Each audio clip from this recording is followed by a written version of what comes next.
last week, Ken Klippenstein wrote about the Secret Service declaring January 6, 2025, a National Special Security Event, in NSSE, the highest level of security designation available to the U.S. government.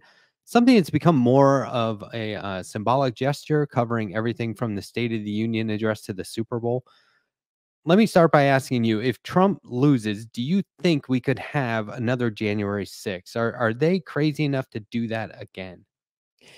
I mean, I don't think that we can underestimate the threat that MAGA poses. And so I wouldn't be surprised if something like that happened. I mean, I I talk about politics online. I have, not a huge following, but I still right now have an open and active investigation into death and rape threats that I received from a Trump supporter. So, like, even me with like my small online profile, I get death and rape threats from these people. Like, it's a level of unhinged that is really difficult to think about and imagine. So I think we just can't underestimate it. And I don't know what intelligence the government has in terms of what is being planned, but I feel like we can't underestimate the threat.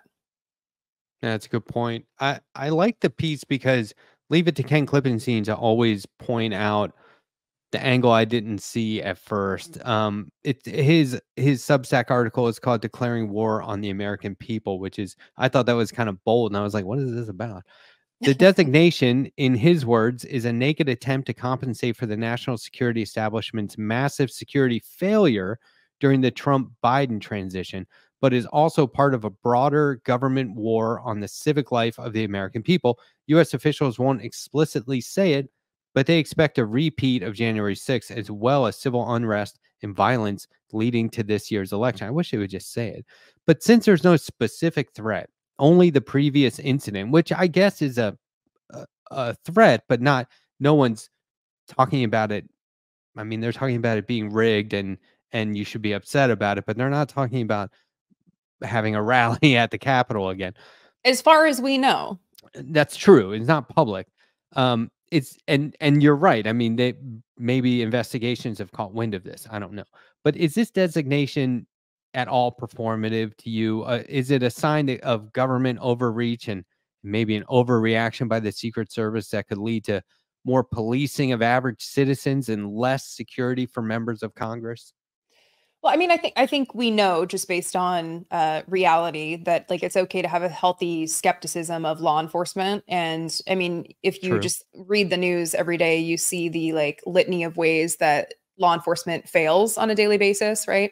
And I live in Washington D.C., so when I'm out near the Capitol, I see that sometimes security is more often beefed up than other times. If there's like a planned demonstration, if there's a planned rally, protest about Gaza, something like that, then they put massive gates up that didn't used to be up all around the Capitol.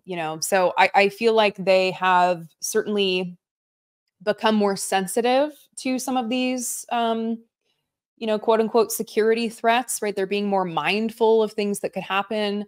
Is that actually going to translate into them being effective at mitigating some of the security threats? That's a larger question. I think, it's going to cut into the Candy Crush budget, and, you never know what's going to happen with that. They're going to have to be off their phones playing the Candy Crush, and that's stressful for the police. Um, Exactly. That's a great way to um, put it. I mean, ultimately, who knows? I don't know. What do you think?